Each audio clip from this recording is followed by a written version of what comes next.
Hi friends, இன்றைக்கி என்னோடய ஸ்டைலில் ஒரு குக்கர் மட்டன் கறி எப்படி பண்ணுறதுன்னு பார்க்கலாங்களா? அதுக்கு ஒரு குக்கரில் 2 டேபிள் ஸ்பூன் எண்ணெய் எடுத்துக்கோங்க. அதில் இன்றைக்கி நான் 1 கிலோ மட்டன் எடுத்திருக்கேன். அதுக்கு 10லேருந்து 15 பல் பூண்டு, 2 துண்டு இஞ்சி எடுத்துக்கோங்க, 2 பொடியாக நறுக்கிற வெங்காயம், அது கூட ஒரு சின்ன தக்காளியும் ஆட் பண்ணிக்கோங்க. இப்போ தேவைக்கேற்ப மஞ்சத்தூள் கொஞ்சம், கல்லுப்பு கொஞ்சமும் ஆட் பண்ணிக்கோங்க. எல்லாத்தையும் கலந்து விட்டுக்கிட்டு கறி முழுகிற அளவுக்கு 2 டம்ளர் தண்ணி ஊற்றி 8 விசில் விட்டுக்கோங்க. விசில் வந்தக்கப்புறம் நம்ம வீட்டில் அரைச்ச மிளகாத்தூள் 5லேருந்து 6 டேபிள் ஸ்பூன் காரத்துக்கு ஏற்ப ஆட் பண்ணிக்கோங்க.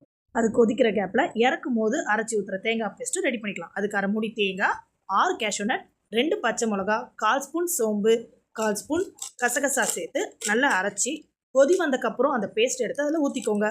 கூடவே கொஞ்சம் கொத்தமல்லி கருவேப்பிலையும் தூவிக்கோங்க. இப்போ தாளிக்கிறதுக்கு தேவையான ஸ்பைசஸ் எடுத்துக்கிட்டு தாளிச்சிக்கிட்டு நம்ம ரெடி பண்ணி வச்சுருக்க குழம்புல ஊற்றிக்கோங்க. அவ்வளோதாங்க, என்னோட ஸ்டைல் குக்கர் மட்டன் கறி ரெடிங்க. இதை சாதத்துக்கும் சாப்பிட்லாம், இட்லிக்கும் சாப்பிட்லாம். வீட்டில் ட்ரை பண்ணுங்கள். எப்படி இருந்ததுன்னு கமெண்ட் பண்ணுங்கள். மறக்காமல் குக்கிங் ஈஸி சேனலை சப்ஸ்கிரைப் பண்ணுங்கள். தேங்க்யூ.